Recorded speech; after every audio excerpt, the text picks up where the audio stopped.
Hello guys, in today's video we're going to talk about how to fix TikTok golden set wallpaper problem. So the answer is easy. Just go to the settings and then scroll down to the apps section and then go to the search and search TikTok and then go to the storage, and here you will find this clear cache option. Click on it. Now you can go check it if it works. If it didn't, you can try to restart your phone or turn the Wi-Fi off and on, or the Bluetooth or the airplane mode. Also, you can try to clear data, but be careful. If you clear data, all the TikTok's data will be deleted. This includes all files, the settings, the accounts, the databases, etc. So be careful if you want to clear your data.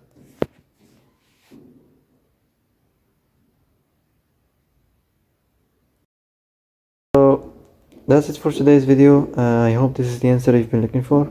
If you like this video, don't forget to like and subscribe, and see you in the next video.